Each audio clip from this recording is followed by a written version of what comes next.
Update. I, 30 female, caught my husband, 31 male, in an affair and don't know how to move forward. Original post. I've suspected things had been going on for a while but kept brushing it off. I thought he would never do that to me. Since around April, he's been refusing my attempts to have sex most of the time, sitting differently on the couch so he's facing away from me. Little things. It's with one of our good friends. She came to my house a few weeks ago. She's texted me. She's pretended to be there for me. I found out because I rolled over and they were having a Snapchat conversation. She said she wished she could be there to hold him, and he summarized that I tried to seduce him last night and mocked it. I confronted him and he admitted it. He said that it was because quarantine was stressful. He does not want to work things out. He thinks of me only as a friend in his heart. When I told her husband, he confronted her, and apparently they actually kissed back in February. I think at that moment, I was never going to be enough for him. We used to be so happy. The week before they kissed, we celebrated Valentine's Day together. He bought us a nice bottle of wine for our anniversary. We had fun. We were perfect. I don't know where to go from here. We've been married only about a year. I feel like he took so much from me and doesn't even want to go to therapy or work this out. I don't want to leave my house, but everywhere in it I see him. He chose her. I've been cheated on in every relationship I've ever been in. He was supposed to be my forever. I don't know what to do. I've made therapy appointments, but I was also laid off last month, so I have too much free time to analyze every single moment where he might have been lying to me or where I made myself pathetic trying to cling to him. How do I start to get through this? Lawyer first. Get the divorce filed and get their advice on if it's okay for you to leave the house while things are processing. As for the other, you need to fill your time. Devote yourself to hobbies, including picking up new ones. Rely on friends, long video calls, watching movies together, etc. Fill as much of your time as you can until things start to process. I'm so sorry he gave up on you without even trying, hun. You deserve far better than that. It's a shame some people are so good at hiding how little respect they have for other folk, but please hold on to the fact that none of this was your fault. There is absolutely zero reason for a partner to cheat, ever. And there is absolutely no justification that can put even a shred of the blame on you. Thank you. The worst thing is that he tried to turn it on me this morning, that things had been off. But it only started being off when he started this affair and he began gaslighting me. You can't go to therapy and work this out. It only gets worked out if both people want to put the effort in, and your husband has made it very clear he's not interested in trying to make the relationship work. He directly told you that. You need to find a lawyer and file for divorce. Thank you. I guess it's just hard to watch him blow up his own life so spectacularly. It's like I'm watching a cruel puppet of my husband. Finding out this news is going to be a swirl of emotions and conflicting urges, like a spinning top that's wobbling. But once you speak to a lawyer, start getting your divorce going, lean on friends, family, and potentially a personal therapist, you'll start to balance out again. Already have a session booked with a therapist because holy hell, I'm going to need it. Now for the first update 4 months later. First of all, I just want to thank everyone here for the support I received following my first post back in August. At the time, it truly felt like my world was ending. It was important to me to make this update because I need to tell anyone who's currently going through the same thing. It gets better. You will get so much better. I had one conversation with my husband since everything happened, by his choice. It lasted maybe 5 minutes and was like talking to a robot. I know from others that he cries to people about how he ruined his life, but I have never once gotten an apology or the same show of regret. At this point, I don't care. I know him and the other woman are still seeing each other, and frankly, they deserve each other. Good for them. While I still feel angry occasionally, I no longer mourn what I once had. Instead, I'm so excited for the life I now get to live. I moved to a small walkable city and gave myself my dream apartment. It makes me so happy to see how I've decorated it and to just live in a cozy place instead of our old dreary house. I was the breadwinner in our marriage, and he would make me feel awful about wanting to pay for nice meals or do fun things. Since moving here, I've done a ton of foodie fun stuff and don't feel guilty. It's so refreshing. I have dipped my toe into the dating pool again and had plenty of mediocre dates from dating apps. Recently, I've found someone who I've really clicked with and am enjoying how appreciated and desired he's made me feel. It's definitely early and we're moving slow, but overall, dating has made me realize that I'm a catch who doesn't have to settle. Therapy has done wonders, and I'm so happy I immediately dove into it. My therapist is proud of me. I'm proud of me. I've stopped looking at being divorced as a failure. He failed, not me. I'm genuinely happy and excited to wake up each morning and no longer feel like this terrible weight is sitting on my chest. The holidays were surprisingly easy, and I found myself so happy to spend time with my family without having to compromise anything. So all in all, life is good and there's so much of it ahead. Looking back, I can't believe I wasted so much time thinking about how I could get him to come home. I've made my own home and my own happiness, and that is worth so much more. This makes me so happy. Good for you, OP, you rock. Thank you. I forgot to mention above, but I also got a new job offer and am happily busy with fulfilling work again as well. I'm going through a breakup that has left me feeling lost and broken. This gives me so much hope for the future. Tomorrow morning, my journey begins as I go talk to a therapist for the first time and begin the road to recovery. Thank you for being so strong and sharing your story so others may find their strength through you. You're amazing. So many people told me things would get better, but honestly, I didn't believe it until I started feeling it myself. Just keep putting that faith in yourself and remember, you're so much stronger than you think. You've already done the biggest step, signing up for therapy. I'm so happy for you. Women have the capacity to really bounce back and come out in a better state. Your ex-husband will come back begging, and I'm not kidding. He will come with his hat in his hand. Be prepared for it. People keep saying this, but honestly, I don't think he will. I think he's just wiped his hands clean, which in a weird way has made it easier for me to move on. I did make it hopefully hard to find me if he does decide otherwise though. Last update 5 years later. Wow, I can't believe this happened over 5 years ago now. In some ways, it feels like it happened to me in a different life. I still get messages asking about this and figured I could add some insight into how life can look a few years down the line after everything gets completely and utterly wrecked. Good news, if you put in the work, it looks pretty freaking great. First of all, where is my ex-husband now? I haven't had contact with him since September of 2020 and largely don't keep track of things. But I can see that this man still follows me on Instagram and watches all of my stories. I considered blocking him, but just let it be. I think it's the petty part of me who's living a full life that's fine with rubbing it in a bit. He and the affair partner did get married after a whoopsie kid, and I'm pretty sure they had another. But they also both lost their jobs as teachers. He got her a job at his school, so she was working with an entire staff that knew they had an affair and had to move to the middle of nowhere. Last I heard of them, the affair partner had been texting his former best friend unhinged rants about not including them in get-togethers or allowing my ex-husband to be a groomsman in his wedding.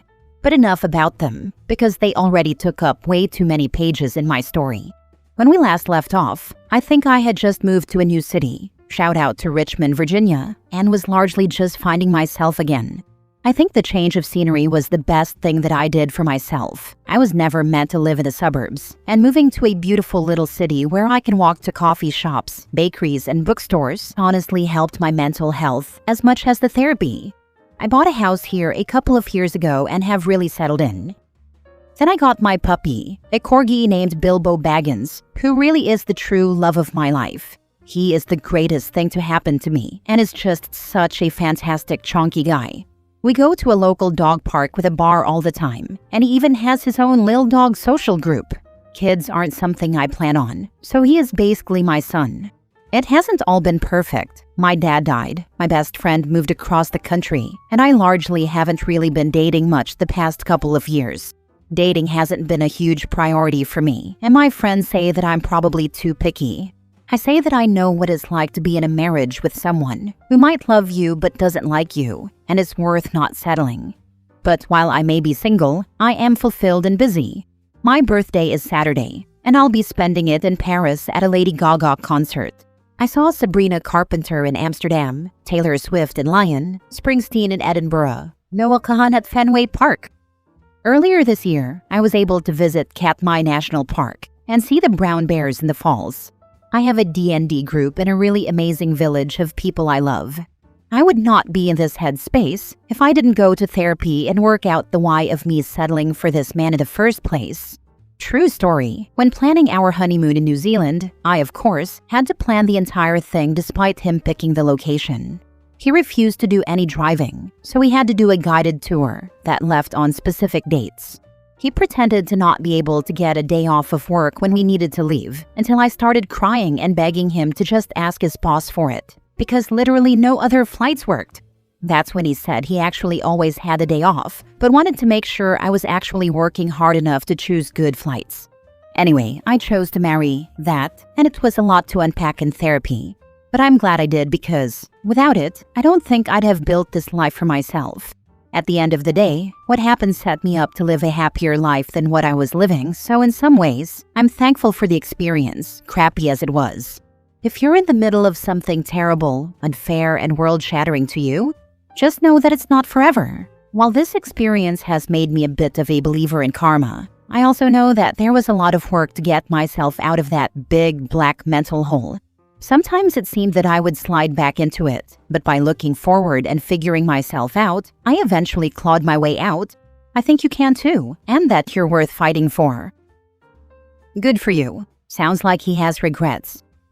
I do think he regrets how he did it, but this was the girl I was always told not to worry about, and he had feelings for her for a while. I'm sure he's probably happy, but I think he's the type of person who's also content with his simple life. Just read your other posts. Oh wow, what a tool he was. If you don't mind, what did you figure out was the reason you put up with him? What did your therapist say? A lot of it was I equated success with going through the steps of life. Getting married was just the next step, and I didn't think I could find something else. So I settled. Therapy also helped me realize the reason I kept wanting to put off having kids later and later, it's because I actually didn't want them. It's just what I thought I should do. The things he did became so normal that I just kind of started to accept them. I took on all the emotional labor. I drove 2 hours a day for my job as the breadwinner because he didn't want to commute or leave the town he grew up in. I made sure we saw his family for things when I found out that he would use me as an excuse to get out of stuff. Looking back, it's so obvious, but when you're in that situation, you kind of lose yourself in it. Last story. I just found out my boyfriend lied about his age for a year. What do I do? I, 22 female, recently found out my boyfriend, 38 male, lied about his age for a year. We met at work, got along, and became official 6 months ago. This is my first relationship, and now I feel completely broken. He claimed to be 31 years old the first time we met. I was unsure about the age gap, but after seeing how well we connected, I decided to give it a chance. This morning, we went to do some legal paperwork where I needed his ID. At the office, he kept handing his ID upside down to the staff and refused to let me see it after I asked nicely, claiming privacy. By then I had my doubts, though I wasn't exactly sure what he was hiding. I finally confronted him, saying that I needed to see his ID or I wouldn't be able to trust him anymore. It escalated to, "What are you hiding from me?" He never answered directly. Back home, after much insistence, he gave up and told me the truth. He lied about his age because he felt bad about being old and wanted to feel younger. He said he knew I wouldn't accept being with him if I knew his real age, and that he was planning on telling me eventually because his guilt was getting hard to manage. He admitted that what he did was wrong, then tried to reassure me that it wasn't my fault, that I was an excellent girlfriend in person, and that everything we shared was real. I closed the door in his face after telling him I needed to process everything. This feels like a nightmare, and it hurts so much. I trusted him, shared my life and my love, and even planned a future together. Moving abroad, traveling, building a new life.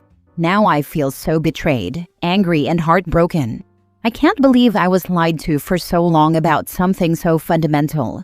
I don't know what to do next. Should I try to salvage this, or just walk away? Edit. About the legal paperwork part, I think I worded it wrong. It's nothing that really binds me to him in any way. Nothing I can't undo. He just helped me with some documents that I needed to show for my residence certificate. He wanted you to move out of country before telling you the truth. That would terrify any reasonable person. I never thought about it this way, but wow. Moving away from my family and those I'm close with to a place where I can only rely on him. Scary stuff. You cannot move past this. He lied to you for a year. What he lied about doesn't really matter. More so that he was willing to deceive and manipulate you for an outcome that was good for him.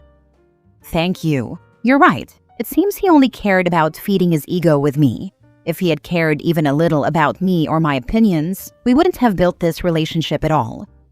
I think before you break up, it might be funny to tell him that you lied too. You're actually 30 and wanted to bag older predatory guys for easy money. And see his reaction. I wonder what it would be. Oh, I wish, but he rarely ever bought me anything, lol. I've lived this situation too. TLDR, you need to leave him. Longer story, my ex and I were together for like 6 years. And about a year in, I also found out he was lying about his age. He kept talking about how he and his ex-wife were married for 10 years. But according to the information I had, they could have been only married for 8 years. So one time he made the mistake again, and I started really pressing him about it. Because it was just a weird thing to say in my opinion. I didn't ever consider that he was lying about his age. I don't know what I thought. It was just weird and I knew it. Eventually I found out he was 4 years older than he actually was, which took him from 7 years older than me to 10.5 years older than me. Then I found out that he was gaslighting my roommate constantly, using her towels and folding them up and putting them away. Just freaking weird stuff. Then I found out he sold some of my stuff. Then during 2020, I was into activism. In a series of really messed up events, as a result of being arrested at a protest, the cops showed up with a warrant and arrested me and him. During our post-release phone call, he was forced to answer the question, single, married, or divorced. And he answered, separated. Girl, I thought this man was divorced. He told me he was divorced. He was, in fact, never legally divorced. The lies with dudes like this never end.